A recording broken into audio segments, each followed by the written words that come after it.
Hello Israel, it's me, Seven Heaven, coming to you once again with another video. Okay, I want to say I have no rights to the video or music. I have no rights to it at all. Strictly for educational purposes only. Let's get into the video. Listen to Woodward TV talk about the Anunnakis. Let's get into it, Israel.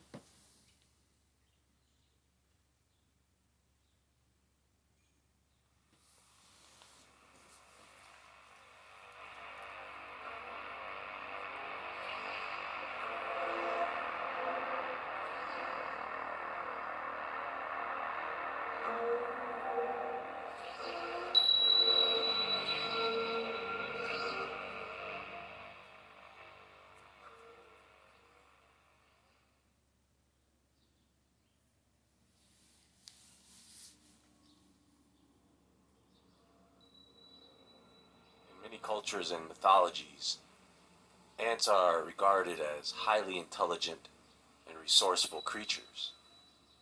They work tirelessly, cooperate closely with one another, and are able to achieve remarkable feats of strength and ingenuity. Now, in Hopi Native American culture, the ant people are a powerful and wise race of beings who helped guide their ancestors through difficult times. They emerged from the earth to help the Hopi survive two great cataclysms.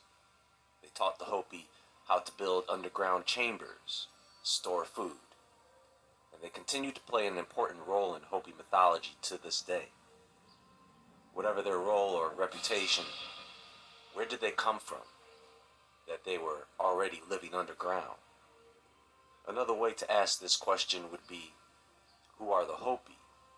And is there any connection between them and, say, the Anunnaki?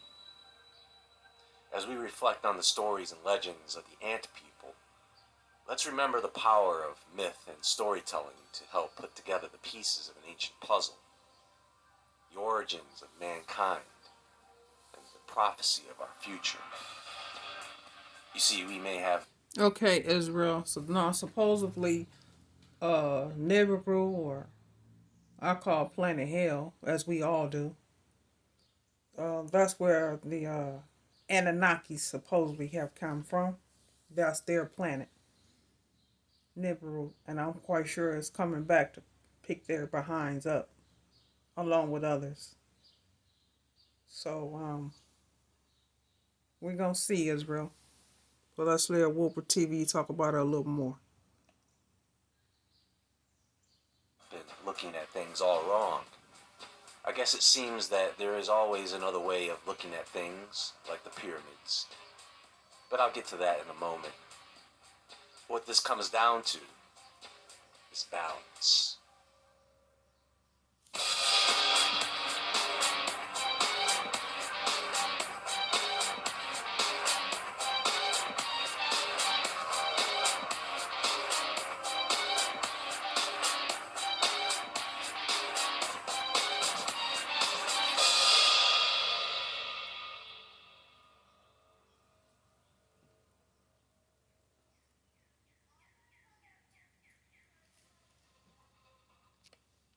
These are those rhombohedron crystals in your pineal gland. When those crystals become electrically activated, all of a sudden they start calling energy back to.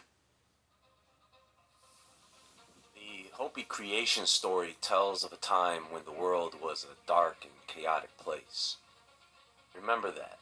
Dark and chaotic. Unbalanced, or out of order.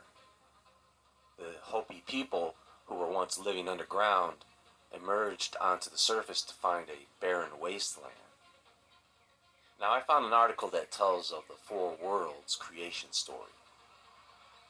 According to their legends, the first world was called Tokpela, endless space, and it was created by Tawa, the creator. Tawa created Sotuknan, who was given instructions to lay out the many universes in proper order. He created 9 kingdoms, one for Tawa, the creator, one for himself, and 7 universes for the life to come. Sotuknan then placed the waters on the surfaces of these universes so they were divided equally. Then he He gathered from endless space solidness in the waters and placed them on the universes so each would be half solid and half water. He then placed the forces of air and arranged it. And last of all, he created life that completes the four parts of the Tuwakuk, the universal plane. This first universe was called the First World, and out of that Sotuknan created Koyangwuri, the Spider Woman who was given the directive to help Sotuknan create life. First she took some earth and mixed it with saliva, and molded it into two beings. She covered them with a white cape and sang a creation song. When she took away the cover, twins sat up. These twins were called Pokenghoya and Palangahoya, and were created to keep the world in order. Pokenghoya was sent to the North Pole of the world's axis, and Palangahoya to the South Pole, where they both keep the world properly rotating. Stop. Now, I want you to keep those last two sentences in your mind. What exactly does keep the Earth rotating? Angular momentum, perpetual motion. And I guess there is nothing to stop it from rotating. The question is, what are these two twins that the Hopi are referring to? Because you know the Native American motif of how things are described in storytelling. It's like biblical scripture. You have to figure these things out. I would assume that they would be something permanent to keep the earth spinning. Now, the Spider Woman creates human life, both men and women. In the first world, that was called Tokapela. Its color was yellow, and its mineral gold. Over time, the people became divided, and divided also from the animals. War would begin to brew, and so Sotuknan came to the few chosen who still believed in the laws of creation, and told them that their world would be destroyed and a new one created for them. Sotuknan led them to an anthill, where the ant people lived and stamped on the roof. The chosen people entered the anthill where Sotuknan destroyed the world by fire because the Fire Clan had been leaders. Sotuknan commanded the twins, Pokenghoya and Palangahoya, to leave their positions and the poles. The world then spun around crazily and rolled over twice. Mountains plunged into the seas, and cold, lifeless space froze the world into ice. So, okay, we see that the twins' position is not permanent, and that they can move from their position, causing cataclysmic events around the earth. So this article goes on to read, eventually, Sotuknan ordered the twins back into position of the world axis, and the world began to rotate again. As before, Sotuknan had carefully hidden the chosen people in the anthill before making a new world for these people to live on. The third world was called Kuskurza. Its color was red and its mineral copper. Once again, people spread out and continued their progress on the road of life. They soon developed handicrafts and soon created big cities, countries, and a whole civilization. This made it difficult for them to stick to the plan of the Creator. Soon they became occupied with their own earthly plans rather than those of the Creator. Some of them did retain their wisdom and understood that the further they traveled on the road of life, the more they developed. Again, Sotuknan saw that the world had become corrupt and told Spider Woman that he must intervene before the people's hearts also became corrupted. Sotuknan ordered Spider Woman to cut down hollow reeds and put the chosen people inside the hollow with a little water and white cornmeal for food. She did this and sealed the people inside. Then Sotuknan let loose the waters upon the world, and waves higher than mountains rolled across the lands.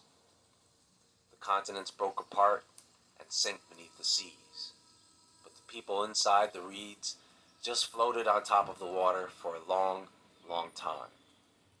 Finally, their movement ceased, and Spider-Woman unsealed the reeds and pulled them out by the tops of their heads.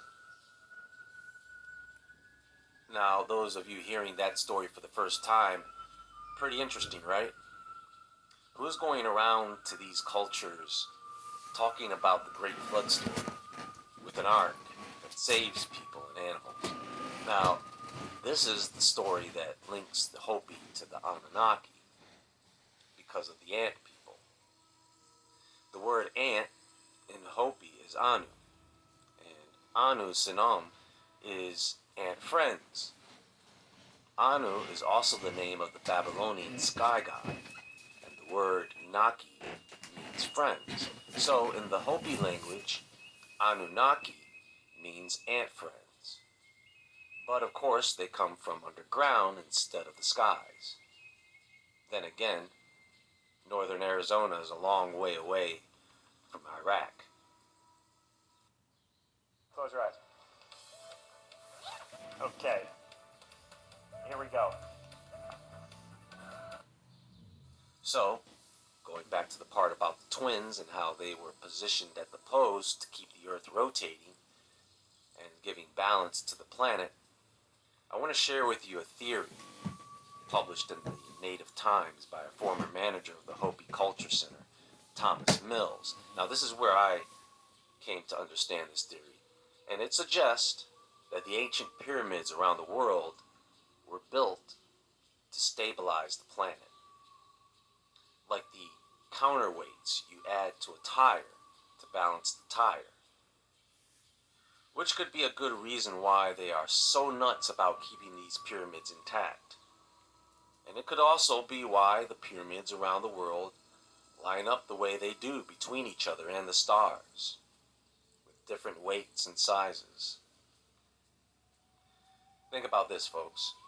What would happen if there was no moon? Don't the sun and moon work together to stabilize the planet?